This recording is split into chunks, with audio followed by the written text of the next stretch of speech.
What's up, everybody? Welcome to the channel. Hopefully welcome back. It's Tuesday the 12th.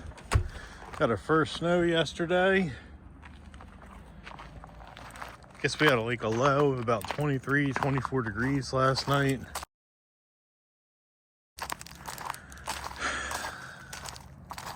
We're back at it.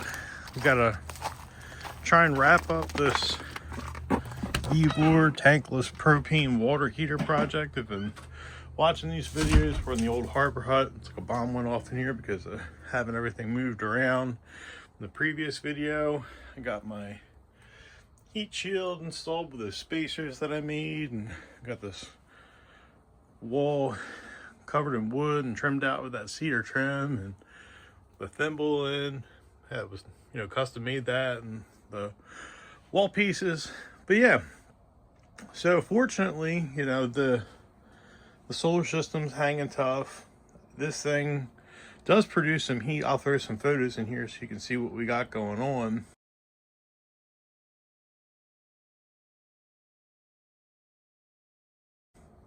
But this, as you can see in those photos, the temperature staying stable just because that thing does put off some heat. But yeah, once we get this in, that'll be great. And the next project we're going to be doing is installing a Vevor diesel heater in here, because these batteries are lithium iron phosphate batteries. You can discharge them at just about any temperature, but they can't take a charge at or below 32 degrees, I believe. So we got to make sure that we protect these. For just now kind of starting to get some solar input. You can see you got 22 watts on this panel, and this one was saying 7. So yeah, you want to be able to charge your batteries. If you can't charge your batteries, at some point you're going to run out of solar input. So yeah, we're going to be installing one of those in here, and then in the tiny house next door too. That way we can get off of the infrared heater and onto the diesel heater and save our batteries. Well, I got that just sitting on the wall here, if you will. There's there's the spacer that I made to space the water heater from the heat shield. Basically, making this heat shield work safe and effectively. And yeah, I really like using washers. A lot of people will skip that. I think it's a way to make nice, clean, functional attachment points. But yeah, so oh yeah, and I painted that handle blue for the cold water side of the shower outside. And here we go. Gimbal is not happy.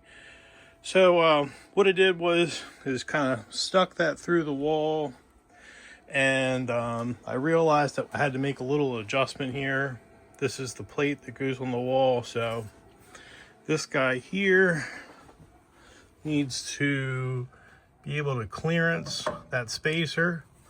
You're gonna have to make some little adaptations. So I clearance that and hit it with some spray paint, and then outside the that lag bolt that comes through there, I needed a relief for the head of that. So yeah, now I'm doing some of this stuff off camera. I would really like to have this video be what I want to call a more enjoyable, entertaining video, where we're not going to show all of the processes. If you've been watching this now 5-part series, you can see all the work that's going into just creating things from scratch.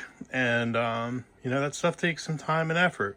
As I mentioned, when we were inside, I needed to clearance this plate for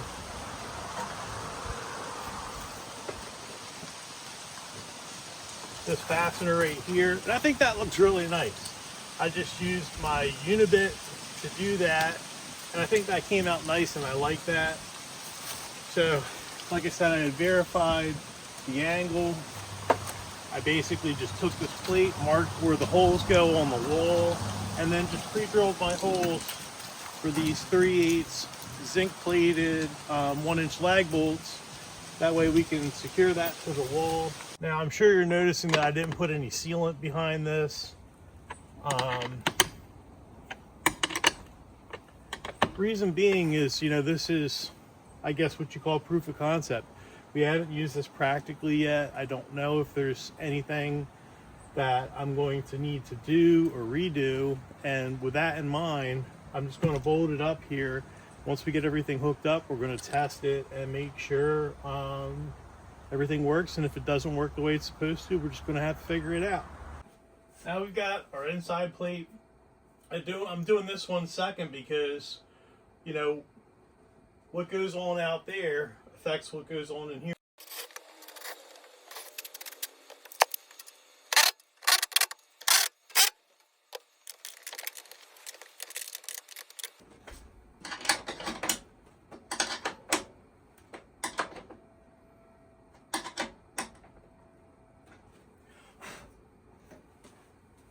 There's a little spot here where you could drill and put a screw in to keep this pipe from popping up, but the way this thimble's made, that's not going to be necessary. I'm going to mount these on there next.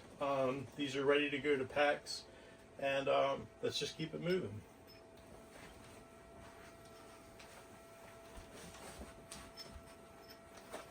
Now these just have what I'm going to call like a neoprene seal that goes on here, and we don't need to do any Teflon tape or anything like that. I mean, somebody might say you should do it, but I'm not going to because I just don't think it's necessary.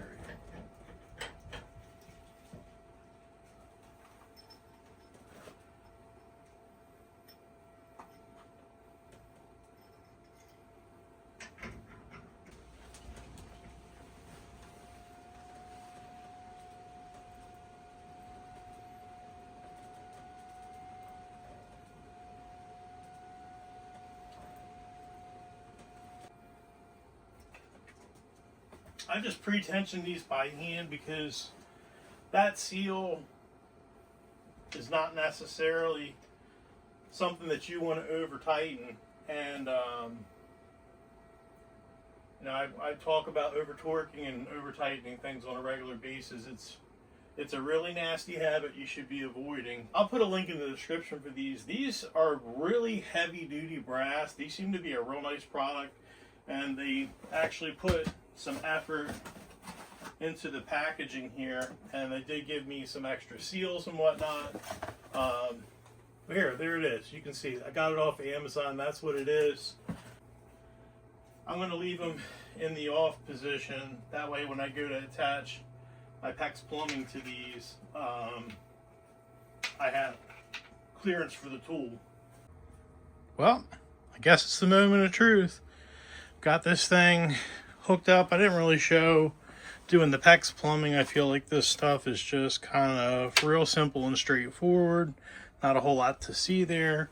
I will, once I test this thing and get it working correctly, hopefully it does, I'll be sealing around these holes for the plumbing. But this thing's turned on. Let's go outside. All right, let's take a look at the update I did to the shower. You saw the previous videos. It was just these valves going straight up to the shower head. I had a thought. Got this 110 gallon tub. I call it the Hillbilly hot tub. I like to take a salt bath in there every now and then. Body gets hurt from doing all this work. So I decided that, hey, why don't we just take and put a shutoff valve here. I can set my temperature. It diverts the water from the shower head to this spigot over here that you can turn on and off. And it can go down that hose that I use for my Jolka hot tap. I can run it to the shower head and just turn it on and off with that gray switch. So I thought that'd be a real great idea. Something simple to do to make this a little more useful. Now, these gray hoses have been great, but now that it's cold, you can see they're kinking. I don't know if that's going to be an issue or not, but it looks like it could be, so they'll probably have to get replaced. So here's the way that this works. We're getting cold water supply from this valve setup down to here. Now this will send cold water to the shower.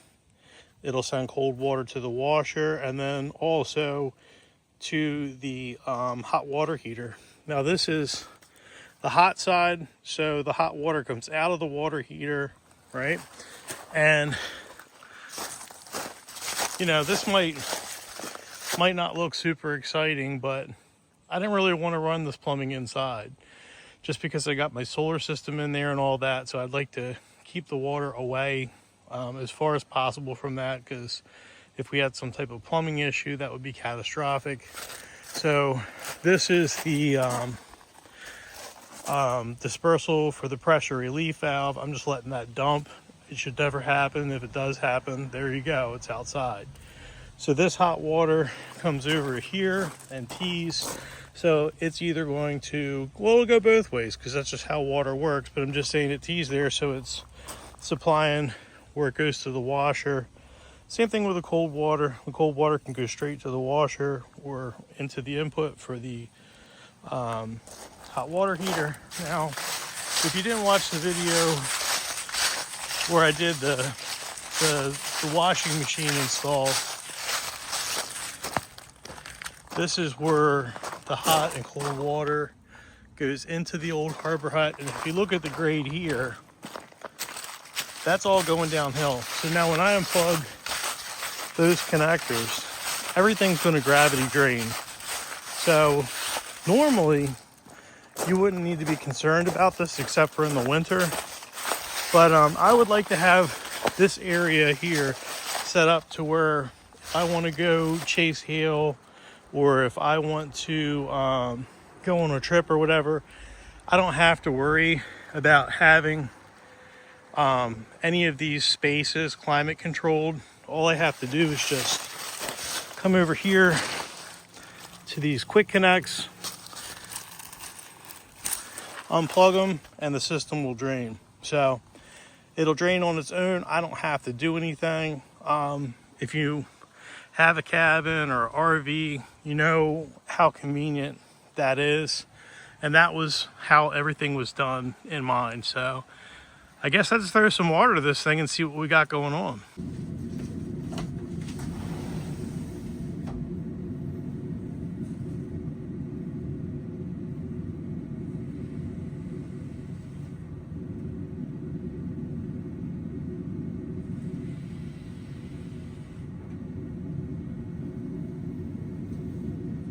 All right, so we got a little issue. I was testing this thing out and the flow dropped way off. This thing has what's called an inlet water filter. It's basically, you know, just under this inside of that valve. So I just took this apart. This is all clogged up with pipe dope or whatever you want to call it. I'm going to clean this up. I expect this to happen again just because that stuff just has a real tendency of coming through here, you know, and getting into stuff. So we'll see how it goes.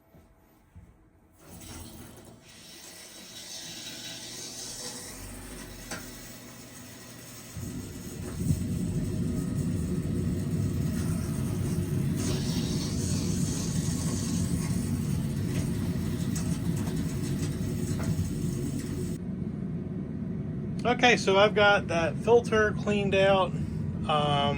We got the water turned all the way up full flow. I guess it's maxed out at the 149 degrees. Let's go outside and take a look at the shower. This way I can get maximum flow. I mean, I guess it probably doesn't show up on camera all that great. That's pretty healthy water stream. You can go super fine. This is going to look super cool on a cold day because it's going to be steaming like crazy. Or you can go for, you know, max water flow. But yeah, plenty hot, bottomless hot water. But so far so good. You know, it seems like everything's working. I'm not seeing any leaks. So we'll probably cover all this stuff up and start sealing up these cracks where it goes through the walls. Pretty quiet.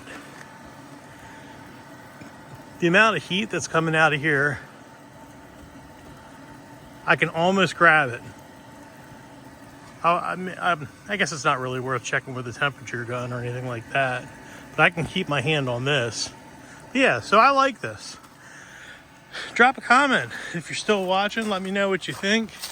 I think this is pretty cool. Like I said, we've got this auxiliary port over here that I can just utilize what I already have for the Jolka hot tap to wash these dishes.